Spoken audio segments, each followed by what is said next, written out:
Peace, peace. It's your boy Justin. We got the guard. Sev. What up? Rochester'S own 585. Conducting an interview with my brother today. Long anticipated, overdue. And first, I want to say, give us a background, your name. Yeah. TRUESEV, man. TRUESEV. When you're young and you get started, I had a bunch of other names. Started off with Black Pawn and A word. Yeah. All types of things, man. Then you come into the knowledge, Right. dealing with the brothers and the sisters. Anybody that ever had the knowledge or have the knowledge now, their first attribute was probably something extremely long. Or knowledge itself. You know what I'm saying? So you studied the 5%. Yeah, Nation Guards and Nerves, right. You know what I'm saying? And the Y2 brothers was around, so I always had that around me. Right. But the TRUESEV was just breaking down my original name, you know what I'm saying, that they called me Born Truth. But okay. I'm in college and I'm rapping, right. And it was a DJ there in college, and I was helping him do a mixtape, you know what I'm saying? So I was just rhyming, right. And then he just called me, I'm trying to remember exactly how he put it, so I won't mess it up. You know what I'm saying? But in some fashion, he called me the truth, kind of. You know what I'm saying? Like, the truth, simple, man. Plain. Real simple, and I kind of just kept it out and just rolled with it. Right. You know what I'm saying? I just rolled from there. Rest in peace, the brother on Jefferson, Muhammad, that owned the building right there, he passed recently. The one that was, light-skinned brother with the glasses. Yeah, I know what you're talking about. Yeah, they I seen him on Facebook the other day. They had a rest in peace. Oh, you matter of fact, I did see the post. Yeah, the brother was there for a minute, Jefferson. I wonder if they're going to do that building ever since somebody got killed in there, you know what I'm saying? You know how they go. Right. We go back about 20 years. Yeah, 20, right, exactly. And so you just had to prove me to that, because I thought it was further. Yeah. I thought it was further. I thought we was in school together. But right. That was later on. Right. We was at MCC together. Right. But we met at Strong working. Yeah. And I'm still in that industry right now. Indeed. How long you been rapping? Since I can remember, bro. I grew up in a neighborhood where it was hip hop everywhere. As soon as I walked out the house. Right. What about your mom, dad, or your immediate family? My mother was always music playing. Right. My father played a little bit of bass. Okay. But my uncle was a b-boy through and through. Yeah. So it was Adidas big laces, breakdancing in the room, right. In the bedroom. Word, graffiti, messing up my grandmother records and all of that, and my father records. Then his homeboys was scratching. I was in the house with all of this. You know what I'm saying? I was in the house with all this, waking up in the morning, in the house with all of this, man. Right.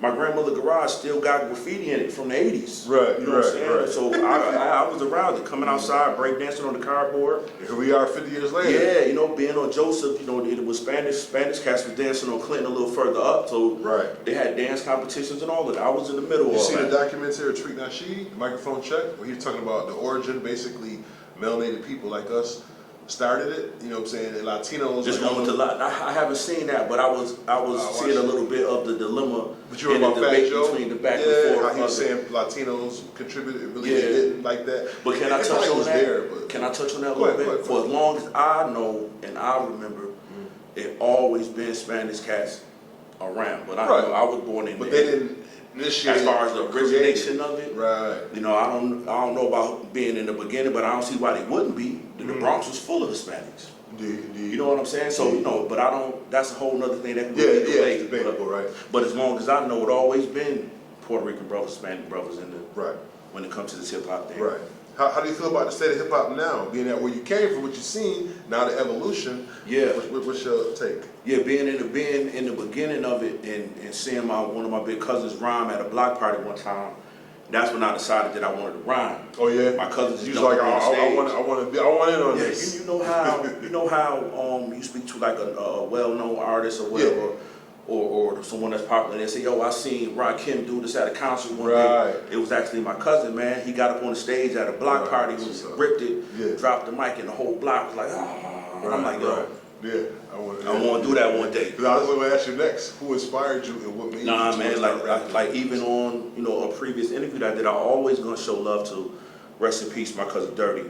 He knew it. I told him all the time. Dirty? Not Dirty. Jerome. No, he's one of my older cousins. So I always told him, but I don't know if everybody else knew. So during this phase of me dropping more music out, I wanted to bring a lot of the information and it's some interest back to where I came from. Because growing up on Joseph back in those days, there was really a lot of hip hop there. Right. I can't tell you what was going on Child Line, you know what I'm saying? Right, so where you was living where at, I was, I couldn't leave the house without it. You know what I'm saying? There's a lot of guys around there that I brought up to you before that we can probably move forward on later. Okay. I could bring some real OGs like some DJs from back in the day. We can sit down and do this and you get some more knowledge. Because I was there, man. I was there as a kid watching everything change here.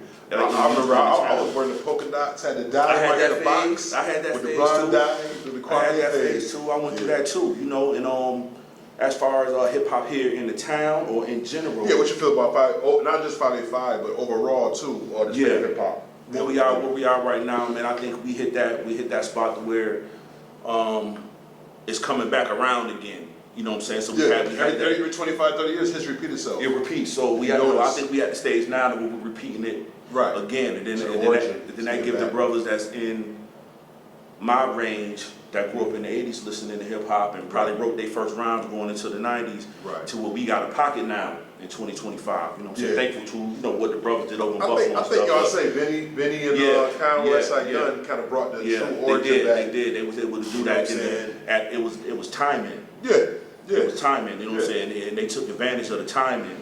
Atlanta had their movement, Cali had their movement, every region and coast had their movement. So I think now they went back full throttle. Yeah, but the thing is though, we never changed though. Like we always sounded like this. So what ended up happening was, I believe the New York side of things, meaning in the city, you know what I'm saying, they started gravitating to trying to sound like what music sounded like in Atlanta. And then the radio started changing, but we always sounded like this. Like you can go back and grab some mixtapes from back in the day. Oh, definitely. And you're gonna love a lot of the music that was because this is like the Mecca. This is the Mecca, so it always gonna come back. And you hear a lot from a lot of the OGs that a lot of music had to come through upstate New York before they even knew it was dope like that. Like they wanted to run it through the Buffaloes, the Rochester, the Syracuse to get the feedback from it. You know what I'm saying? Right. How long you been MCing now? So basically since. Yeah, since then, man. Since the '80s, man. I probably wrote my first rhyme since some more ABC rap. But then I get into middle school. I get a little nice in middle school, and it's when you had Hassan on here. You know, if I'm not mistaken, shout out Hassan. I believe we was in Monroe together like 1 year. I think his last year was my first year. 12 school, Monroe. You know what I'm saying? And that's when my freestyling phase had started. And, but see, being that you got knowledge yourself, your vocabulary already got expanded. You know what I'm saying? But prior to that, I was always around. You know, my grandparents got this old dusty encyclopedia. That's what Hassan said he was doing, how he started. He was reading dictionaries and how his vocabulary came vast. Just reading, man. And then, you start freestyling about random stuff. You're around the house doing random stuff, and you start rhyming. You make that rhyme with this, you make that rhyme with that. So that's what hip hop is about. Yeah, for sure. What do you give? What advice you give? Motivation you give up and become an artist? You know what I'm saying? What you tell them? Just trying to make music, or just trying to get into this game, or trying. Artists trying to get in the level of a rapper. Okay. Trying to make it. What you tell them? Nowadays, man, in the world that we're in now, this is something that I'm growing to, and we spoke about this on the phone about how brothers that come from our generation and what it was like pulling the camera out, taking content, walk around. We wasn't walking through the hood with cameras and recording everything. You might see there's a lot of stuff that was going on that we saw that we wasn't able to record, but in this world today, it's a content thing. That's the space we're in right now. It's the space we're in. So with these young ones, man, it's like put your content out, find your lane for it. I would love for it to stay as positive as you can keep it. High vibrational. You know what I'm saying? See, the record company executives understood vibrations and megahertz of frequencies. You know what I'm saying? And as you can see now, everything is low frequency. For you sure. Know what I mean? Sure, absolutely. And that's all I can say, man. And identify with yourself. Find whatever your lane is. Be yourself. Don't allow anybody to change you. Everybody else already taken already. So whoever you are right now, work hard on being who you are, and to become the best at that, and try to perfect that. Perfect the best you know? You can't be Little Dirk. You can't. Everybody can't be Future. You know what I'm saying? It's a fact. Just be you. You want to know a viral clip that I remember that bugged me out, but it was so funny, but it was real. T-Pain was in his lab, and they were sending him music. Like he opened up his platform for people to send him music. Okay. And then all the songs that came through started sounding alike. He kind of went on a rant. He's like, we already got a little baby. We already got a little make different stuff. But it's true though. It is. It's true. You know what I'm saying? People sending you music and you go through 10 tracks and they all sound the same. Yeah, it kind of makes you sap a little bit. Hook sound the same. Talk about the same thing. Yeah, same thing. So it's a whole lot going on in this world, man. And I know that everybody don't wake up every day and do the same exact thing. So the music shouldn't be like that. And speaking of a lot of things going on in this world, that brings us to current events, right? Yeah. What you feel about the draft? With Shador, man. Okay. It's a couple different folds from my perspective. Different layers, right? Yeah, different layers. So Cam was the number one for sure. Cam Ward. You know what I'm saying? Number one for sure. 0-star prospect, made his way up and performed how he did in Miami. Yeah. So as far as Shador goes, I think it was one of those things to where I don't think he faced the competition that everybody else faced. Right. Either. So that got So you're saying mediocre talent in the division they was in? I won't call him mediocre, but I think he shined. The division. A month. I want to say he moved to the Big 12, but he shined in this era of he's not out there with the Texas and the Alabama. Big schools. It's different talent out there when you talk about a whole squad of 5 stars. Definitely. You know, so he's out there, he's throwing the ball there. He got a lot of great mechanics, did a lot of great things. Right. But when you talking about going into the league and then everybody is 5-star recruits, I don't think he showed them enough. Yeah. Did he do the combine? I don't even know if he did the combine. I think he did a pro day. Okay. You know, so I think he did a pro day. Worked out for a couple. And then the second part of that, now this is just my opinion, I don't know how people are gonna take it. Right. The second part of that, I think it was some humbling and some damage control by the NFL too. Yeah. You know, like I brought up earlier, as far as let's fix this now before these next kids that's coming in, that's going to get more money. Now. Yeah, because you know the money that these kids got now through NIL. Right. In the future, the deals are going to get bigger. So you may have a kid that you trying to draft in coming in with 10 million, 15 million. Interesting. Yep. Travis Hunter, him playing 2 positions, that could change dynamics. Yeah. He gonna be like, yo, since I can play corner and wide receiver and I'm good, I want wide receiver and cornerback money. But I don't think, me personally, I don't know if that's going to work when he gets to this next level, right? Yeah. Because his recovery is going to be so much different than how he was recovering from games in Colorado. Right.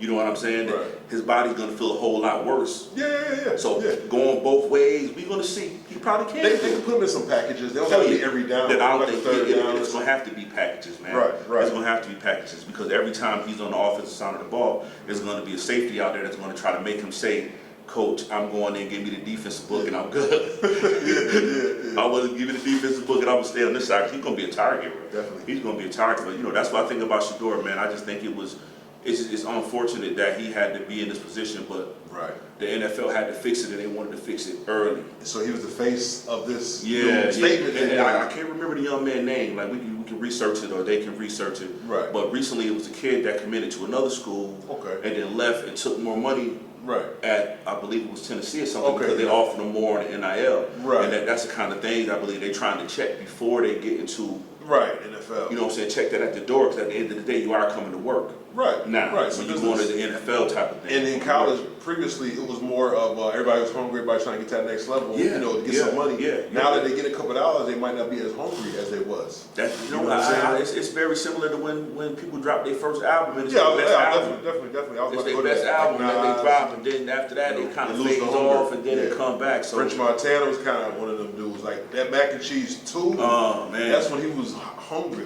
Yeah, for sure. So at the end of the day, it's unfortunate what happened to Shador. Right. But I believe it may help out in the long run. Right. You know, because these young men going to come in a little bit different. Right. Going into the draft, especially for a top 3 prospect. You know what I'm saying? A little more humble about it, man. Going to the interviews, leave your cameras. You're going to have time to bring cameras with you everywhere. Right. Walk in, do your interview, man. Try I to hope get your job. This chick he got just don't trip him up. You know what I'm saying? Because remember he had an issue before they were saying how she was, not having his best interest. Shador or Travis? I'm tripping, Travis. Travis. That's a whole different thing. Yeah. Speaking of whole different things. I love that woman, but go ahead. Speaking of whole different things and women, what you feel about the Shannon Sharp situation? Because this, man, I talk to brothers, and you know what? This situation right here really will show you how brothers feel when it comes to that pedophilia thing. Yeah, because yeah. a lot of brothers be saying, "Oh man, you can mess with a woman 19, she legal, this and that." But brother, if you 40, something like that, 50, and you mess with a 19-year-old, how does that say about your character? Yeah. You know what, man? Like, you know, we in the same age, right? Same age. Let's put it like that. Same age. Yeah, we in our 40s, you know. In our 40s. Yeah, it is. It's in the grades. But you know what I'm saying? But to keep it real, it was the girl. Remember the girls in high school? Right. That was messing with older dudes, drug dealers. Come on, son. The pimps. Stop it. We've been seeing it. Yeah, it never changed. You know what I'm saying? We coming in 9th grade, 10th grade. We don't got a chance because they man, 30, almost 40, driving, change. You know, it's been going on. Yeah, definitely. Like this goes back to the cameras. Yeah. It's been going on, man. Yeah. You see some of these, you meet these women, man, they got babies like, yo, my husband, his father, 75. Yeah. Like, what? Yeah. Yo, The son 10, going on. the son 10 years old. You know what I'm saying? R. Like, Kelly, it's been happening. Like, Aaliyah, you know got these old fathers. on. Yeah, like it's been going on, man. Even in some religions and cultures, you know, I ain't gonna touch on that right now, but that's the same thing. But you know the thing with Shannon, man, Shannon is the old dude up under the tree. Yeah. You know what I'm saying? Like they've been in the South before. You see the old dude with the candy bear. Hey, you see the young girls walking by. If they got the money, they're gonna get the young girl walking by. If the mom not with her, sugar daddies. you know what I'm saying? If you're not with your daughter or your mom not with her, man, these old dudes gonna pull a pocket of money out. And they gonna end up getting your niece, you know what I'm saying? And see the thing, the layer of it, what I'm saying, I tell people, true, you can deal with a woman, she's legal at 19, 18, whatever. But it's like, would you want your daughter, 19-year-old, dealing with a 50-year-old man? Yeah. You know what I'm saying? Yeah. Would you have that same energy when it's Shannon have daughters? Shannon have daughters, but you know, but then you had those individuals that's like, okay, I raised you, you grown, and I'm not gonna get involved in your life. Affairs. You know what I'm saying? Less physical confrontations come. Yeah. But Monique tried to warn him in the interview on Shay Shay. And not only her, she did. And Cat Williams. Cat Williams brought it up too. And I think that this might be one of the layers why they're coming at him because of the exposure Cat Williams did in the industry. His handler, they all got handlers, don't forget. You sign an oath when you get into the industry, but they have handlers, which means you got chain of command people above you that telling you what you can do, can't do. True. And, but I think Shannon feels he's in that run where he can do what he want to do now. He got enough money and status. Because he's making more money now than he did in the NFL, so he's on a whole nother plane. Right. And he just had a $100 million contract deal, and that might be nullified because of this. And another thing, man, like it's not like Shannon is Usher or Genuine or something. I don't know that young man might have not had the women after him like that when he was younger coming up. So he might be in the space now to where I wasn't able to do it like this when I was younger, coming up real poor or whatever. Broke black women didn't want to deal with it. So and I think that's why a lot of brothers deal with Caucasian women. Oh, so when it was down, you got to cut this right. No. I'm saying, I ain't knocking. I ain't knocking nobody. Hold on, you remember the Black Dynamite? What was it called? With Michael John Wright. He was doing the scene. John Wright. Then the mic came down, hit him in, and he had to keep acting. Nah, we good. Let it rock. Chop. Make sure you chop this up and get this. How do people get a hold of you? Social handles. Yeah. True said, did this just happen just now? Cause I was looking, I remember. Hey. Yeah, it's TRUESEV _37 on everything. On everything, man. Right. This is crazy, right? Yeah. I knew that was gonna happen. Though. My man was trying to tighten it up. Yeah. This like the blooper. We gotta make sure we keep this. Yeah, we're gonna keep it rolling. Yeah. I don't need anything you want to add to your, you know what I'm saying, your peers, your peoples. Yeah. You know, whatever you want to say. Oh man, I put a project out, man. I dropped it on the 29th of December, which was my mother's birthday. College Degrees and Guns, man. It's on all platforms. Okay. Go check it out. That was me dealing with my depression and stuff, after losing my whole earth and losing a lot of friends. You know what I'm saying? Dealing with grief. Mom, I'm sorry, my mother. Dealing with grief and losing a lot of friends. Yeah. I bought a studio kit, put it in the room, and I just put it all into this project. You know, and that's a good way to release tension. Yeah. This turned into something. Got some buzz from it. Okay. I got some other projects. I put a couple of my mixtape stuff online. You gonna work with some cats from the town? I would love to, man. Okay. Nobody specifically, just brothers in the town, man. I'd like to see that we're working together now. Right. especially brothers that was running around when I was running around back in the day. Right. And they putting out music now and they still working now. Like being consistent, like Ethos. Ethos, all this about to say, you know what I'm saying? That's my guy. Like I was really loving his music, the cold summer days mixtapes. I used to be on the road listening to a lot of that. You know what I'm saying? So that's real dope. He represented. And as far as when it comes from the town, I'm willing to work with anybody, man. Like that's how you call me and say, yo, I'm trying to do a podcast. I'm coming, you know what I'm saying? Well, let's do it. Yeah, agreeable. Same thing with everybody, man. I would love it. I just like what we doing, man. Just keep this energy up, man. Right. Keep building, man, for this town. Indeed. We have our dark days, and it's still feeling like some clouds over us, but it's a lot of good energy here too to build off of. Right, people. Right now we in the library downtown, and they got a lot of good things here. Yes, beautiful. And this is my first time being in this particular location. I remember it was across the street back in the day.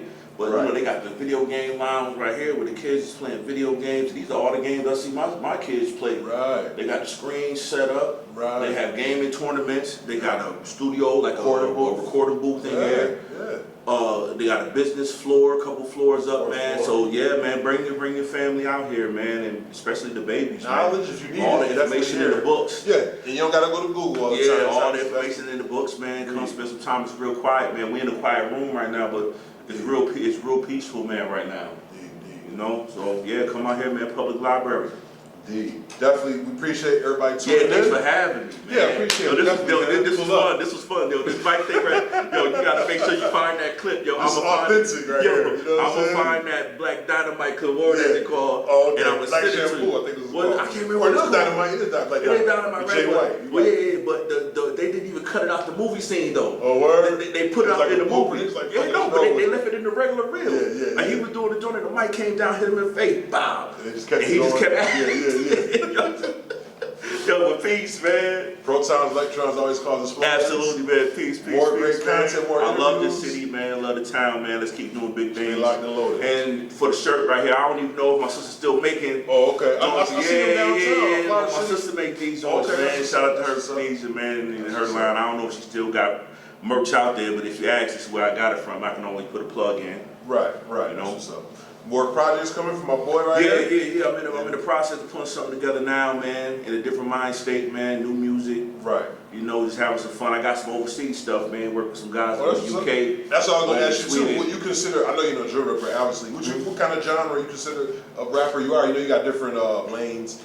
You got conscious rapper. You got the backpack rappers. Yeah. I'm just an MC, man. Like some of the beats that you know, guys sending me the feature on, man, it's not really my lane, but I figure it out. Right. I figure it out. Diverse. Yeah, and I give them something. I give them something they can be proud of when I send it back to them. Right. You know what I'm saying? So that's what I pride myself on, man. Already. Getting the rhymes out, man, and when I always go off when I feature on somebody's stuff. Yeah. I'm like, try to outshine you know what I'm saying? It's not an outshine thing. I just don't want to be outshined.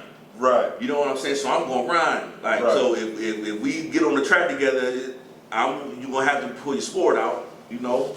Right. So yeah. It's all love. Stay tuned. 585. Peace. Thanks for having me, bro. Already.